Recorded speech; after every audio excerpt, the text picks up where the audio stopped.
Certains événements sont douloureux et paraissent insurmontables. Et aussi le mal-être durable qui aboutit à une crise de vie paraît tout aussi insurmontable. Heureusement, rien n'est insurmontable. Mais il y a une notion que vous devez ancrer le plus tôt possible, c'est que rien ne sera plus jamais comme avant dans votre vie. Et le deuxième aspect, c'est de vous dire « tant mieux ». On va voir ensemble de quoi il s'agit.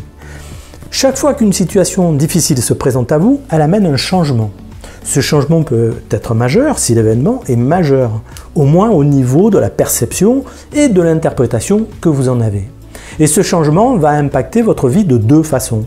D'abord sur vos conditions de vie à vous et à vos proches, ensuite sur votre être intérieur, c'est-à-dire sur le vécu intérieur de cet événement. Et donc vous vous retrouvez dans un environnement qui bouge, qui change, qui est mouvant, déstabilisant et qui écorne votre mode de pensée et votre mode de vie. Vous vous retrouvez dans un milieu remis en question. Et cette remise en question peut entraîner l'entrée dans la crise de vie. Et donc l'impact des difficultés sera plus important. Vos repères sont chamboulés et vos questionnements se multiplient. Vous cherchez à vous accrocher à une vie que vous connaissez, dans laquelle vous avez des références et surtout des habitudes. Même si cette vie ne vous satisfait pas, vous voulez la préserver. Et vous mettez en œuvre tout un ensemble de comportements et de décisions, et aussi d'attitudes qui vous sont habituelles. Sauf que c'est cet ensemble-là qui vous a mené dans le mur.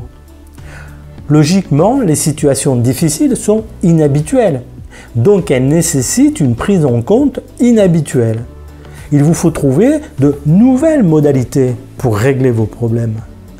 Et il vous faut comprendre que ce qui importe, c'est ce qui se passe aujourd'hui, pour préparer au mieux demain. En crise de la quarantaine, vouloir s'accrocher au passé et aux routines n'est pas une solution. Cela ne veut pas dire de tout envoyer dans le décor et de se retrouver à zéro. Bien au contraire, c'est savoir tirer le meilleur de la situation. D'abord en comprenant que vous avez l'opportunité de changer et de sortir de vos conditionnements.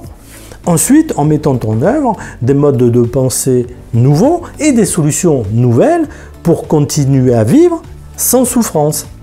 Et en vous dirigeant vers une vie plus intéressante et plus harmonieuse. La découverte doit vous motiver pour avancer.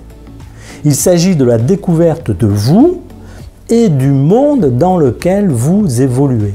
Cela vous permettra de définir vos valeurs de base, le sens que vous voulez donner à votre existence et quelle place vous voulez occuper dans le monde.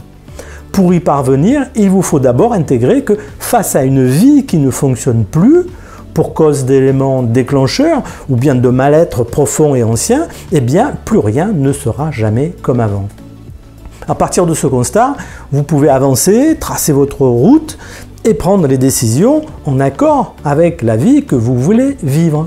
Ce sera une vie nouvelle, débarrassée de vos blessures anciennes et qui vous ressemblera. C'est pourquoi transformer l'épreuve en opportunité est le meilleur challenge de votre vie. C'est d'ailleurs un concept important que nous aborderons dans le prochain séminaire Nouveau Départ, dont les précisions sont à votre disposition en description ci-dessous. C'était Didier de changementpositif.fr, votre partenaire vers le meilleur de vous-même. Pensez à mettre un pouce, à partager, à vous abonner pour être averti des prochaines vidéos de coaching sur la crise de la quarantaine. Et vivez bien votre vie à vous. Je vous dis à bientôt.